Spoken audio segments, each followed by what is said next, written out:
سمندری مخلوق میں جمہور کے نزدیک تو سب کچھ جائز ہے، لیکن امام ابو حنیفہ، امام ابو یوسف، امام محمد، بہت سے مسائل میں امام محمد نے امام ابو حنیفہ سے اختلاف کیا، بہت سے مسائل میں امام ابو یوسف نے اختلاف کیا، بہت سے مسائل میں دونوں نے امام حنیفہ سے اختلاف کیا، یہ تینوں استاد شاگرد تھے.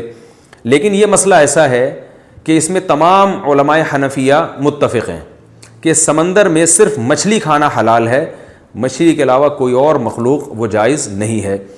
جو دیگر حضرات ہیں ان کی دلیل قرآن مجید کی آیت ہے احل لکم صید البحری وطعامہ متاعا لکم وللسیارہ، کہ تمہارے لیے سمندر کا شکار اور اس کا کھانا حلال ہے، یہ تمہارے کھانے کے طور پر اور مسافروں کے لیے. اس آیت سے استدلال کیا ہے بہت سے حضرات نے. ہمارے ہاں جو اہل حدیث حضرات ہیں وہ بھی چونکہ شافعی مسلک کے ہی زیادہ قریب ہیں اور ان کے اصول وہی ہیں جو یعنی ظاہر حدیث کو لینا یا ظاہر آیت کو لینا، تو ان حضرات نے جو ہمارے جو اہل حدیث حضرات ہیں یا عرب ملکوں میں جو فقہ حنبلی کو فالو کرتے ہیں، تو ان حضرات کی جو دلیل ہے وہ قرآن مجید کی آیت ہے کہ احل لکم صید البحری، کہ سمندر کا شکار ہم نے تمہارے لیے حلال کر دیا ہے. تو سمندر کے شکار میں تو ظاہر ہے سب کچھ آ جاتا ہے. جو حنفیہ کی دلیل ہے وہ پہلی بات تو یہ جو قرآن مجید کی آیت ہے یہ ایک خاص سیاق و سباق ہے. اس کا وہ سیاق و سباق یہ ہے کہ قرآن مجید اس سے پہلے والی آیت میں یہ کہتا ہے کہ حالت حرم میں خشکی کا حالت احرام میں خشکی کا شکار تم پر حرام ہے، اور آگے اللہ فرماتے ہیں کہ سمندر کا شکار حلال ہے. تو اس سے پتہ چلتا ہے کہ سمندر کی ہر چیز کو حلال و حرام نہیں قرار دیا جا رہا، بلکہ یہ بتایا جا رہا ہے کہ حالت احرام کی پابندیاں وہ سمندر پہ لاگو نہیں ہوتی. جیسے آپ خشکی میں جب شکار کرتے ہیں احرام کی حالت میں تو آپ پر اس کا کفارہ لازم آتا ہے، تو سمندر کا شکار پہ کفارہ لازم نہیں آتا. تو یہ خوب اچھی طرح سمجھیں، یہ احرام کی متعلق یہ آیت نازل ہوئی ہے. رہا مسئلہ کہ مچھلی کے علاوہ باقی چیزیں پھر کس دلیل سے امام ابو حنیفہ نے ان کو ناجائز کہا ہے، اس کی دلیل قرآن مجید کی آیت ہے کہ یحل لہم الطیبات ویحرم علیہم الخبائث. سب سے پہلی آیت یہ ہے کہ اللہ نے فرمایا کہ رسول صلی اللہ علیہ وسلم کا ایک وظیفہ یہ ہے کہ یہ پاکیزہ چیزوں کو تم پر حلال کر دیں گے اور خبیث اور گندی چیزوں کو حرام کر دیں گے.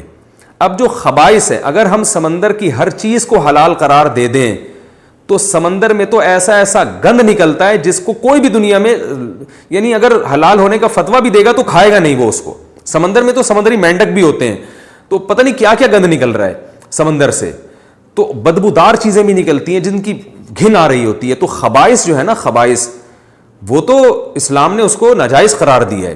تو اگر ہم سمندر کی ہر مخلوق کو حلال قرار دیتے ہیں تو بھائی اس میں تو پھر سمندری مینڈک بھی آئیں گے اور اس میں تو بہت ساری گند بلا اس میں چیزیں بھی آئیں گی. تو اس سے پتہ چلتا ہے کہ سمندر کی ہر چیز خبائث سے خارج نہیں ہے. لوگ کہتے ہیں کہ خبیث اس چیز کو کہا جائے گا جس کو حدیث میں خبیث کہا گیا ہو، یہ بات بھی غلط ہے. بہت ساری چیزیں ہیں جس کو آپ بھی خبیث سمجھتے ہیں، ہم بھی خبیث سمجھتے ہیں، لیکن حدیث میں اس کو خبیث نہیں کہا گیا بلکہ حدیث اس سے خاموش ہے. مثال کے طور پر عرب علماء یہ جو منی ہے اس کو پاک کہتے ہیں، حرام یعنی ناپاک نہیں کہتے، مگر اس کے کھانے کو حرام کہتے ہیں، اور دلیل یہ دیتے ہیں کہ یہ خبائث میں ہے، یعنی سلیم الطبع انسان اس کو کبھی بھی گوارا نہیں کرتا. تو پتہ یہ چلا کہ عرف سے بھی بہت سی چیزوں کا خبیث ہونا پتہ چلتا ہے. اب مچھلی کو کیوں مستثنیٰ کیا گیا، اس کی دلیل رسول اللہ صلی اللہ علیہ وسلم کی حدیث ہے احلت لنا میتتان السمک والجراد.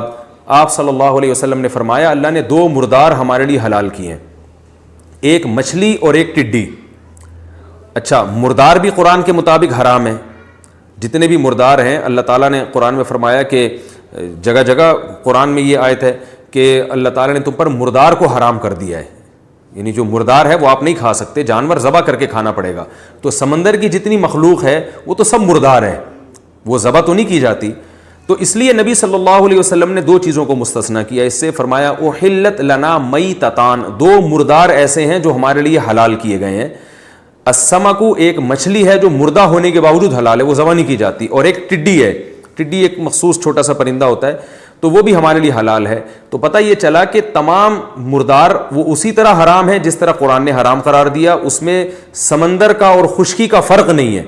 تو ان مردار میں دو چیزوں کو حدیث میں مستثنیٰ کیا گیا ہے، صرف مچھلی اور اس کو ٹڈی کو.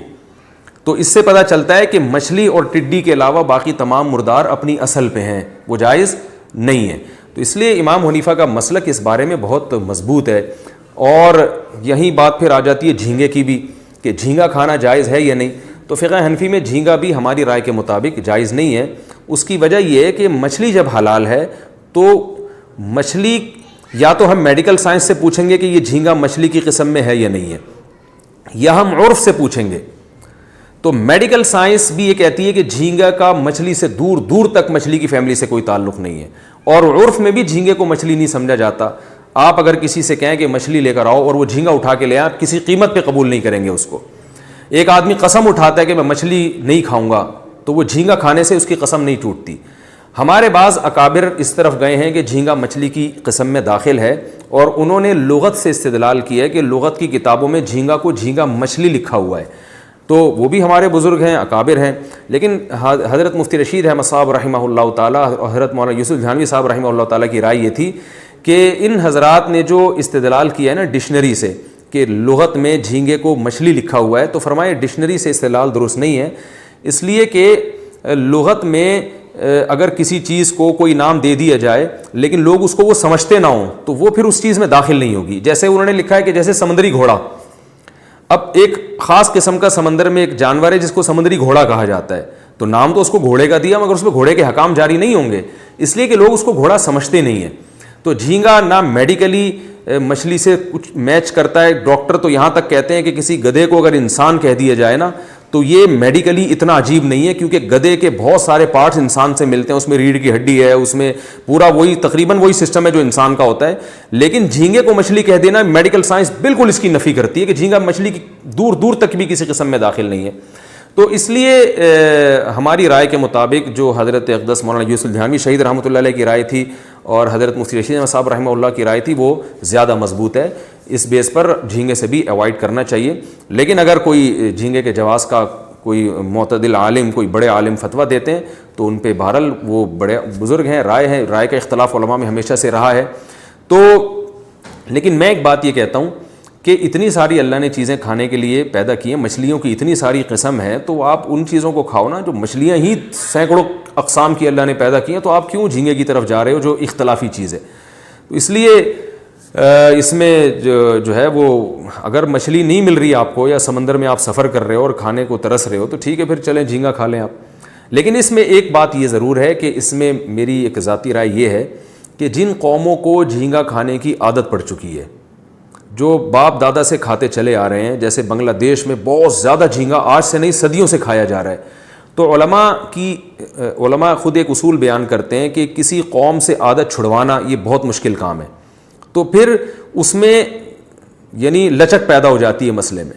تو چونکہ باقی ائمہ کرام، امام شافعی، امام مالک، امام احمد بن حنبل جھینگے کے جواز کے قائل ہیں، تو پھر ایسی قوم جن کی گھٹی میں ایک چیز شامل ہو گئی ہے تو پھر ان کے لیے گنجائش کا فتویٰ دینے میں کوئی حرج نہیں ہے، کیونکہ ان سے عادت چھڑوانا بہرحال بہت مشکل کام ہے. اور جھینگے کا جو جائز یا ناجائز ہونا وہ اختلافی ہے.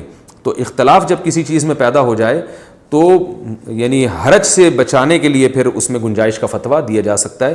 تو اس لیے میں یہ کہتا ہوں کہ جن کے پورے خاندانوں میں ہمیشہ سے یہ رواج رہا ہے، احتیاط تو یہ ہے کہ وہ چھوڑ دیں. لیکن اگر وہ نہیں بھی چھوڑتے تو وہ اس معاملے میں امام شافعی رحمہ اللہ تعالیٰ کے فقہ کو فالو کر لیتے ہیں، تو انشاءاللہ اس میں کوئی حرج نہیں ہوگا اور امید ہے کہ گناہ نہیں ہوگا. لیکن بہرحال اوائڈ کریں تو زیادہ بہتر.